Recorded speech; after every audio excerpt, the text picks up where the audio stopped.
Halo, namaku Syifa dari kelas 11 MIPA 7. Di sini aku akan menjelaskan mengenai perbedaan struktur organ reproduksi pria dan wanita. Simak yuk. Organ reproduksi pria. Fungsi utamanya adalah untuk menghasilkan sel sperma. Berdasarkan letaknya terdiri atas organ reproduksi bagian luar dan organ reproduksi bagian dalam. Organ reproduksi bagian luar terdiri dari penis, fungsinya sebagai alat kopulasi. Kemudian skrotum, berbentuk kantong yang fungsinya untuk melindungi testis dan menjaga suhu testis. Organ reproduksi bagian dalam yang terdiri dari testis, berfungsi untuk memproduksi sperma dan hormon testosteron melalui proses spermatogenesis. Selanjutnya, saluran kelamin. Saluran kelamin berfungsi menyalurkan sperma dari testis keluar tubuh melalui penis. Saluran kelamin terdiri dari epididymis, vas deferens, saluran ejakulasi, dan uretra. Selanjutnya, kelenjar kelamin.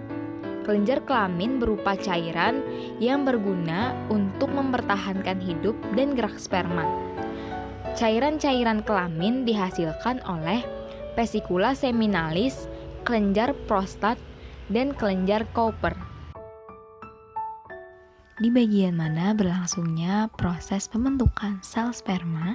Proses pembentukan sel sperma itu terjadi di organ reproduksi bagian dalam, tepatnya di bagian testis atau gonad jantan. Testis ini dibungkus oleh skrotum dan setiap skrotum terdapat satu testis sehingga ada sepasang testis. Di dalam testis terdapat saluran-saluran halus yang disebut dengan tubulus seminiferus. Dalam tubulus inilah terjadi pembentukan sel sperma. Proses pembentukan sel sperma ini disebut dengan spermatogenesis. Organ reproduksi wanita. Fungsi utamanya menghasilkan sel telur atau ovum. Berdasarkan letaknya terdiri atas bagian dalam dan bagian luar.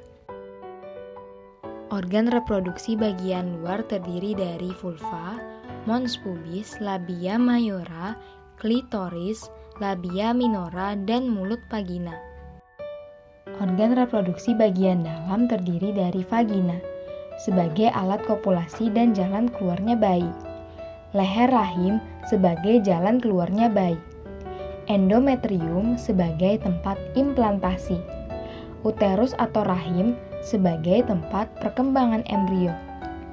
Ovarium sebagai tempat pembentukan ovum melalui proses oogenesis. Oviduk sebagai tempat fertilisasi. Fimbriae berfungsi untuk menangkap oosit sekunder dari ovarium.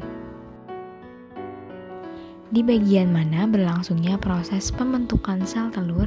Proses pembentukan sel telur terjadi di ovarium. Ovarium terdiri atas dua buah, yaitu ovarium sebelah kiri dan sebelah kanan.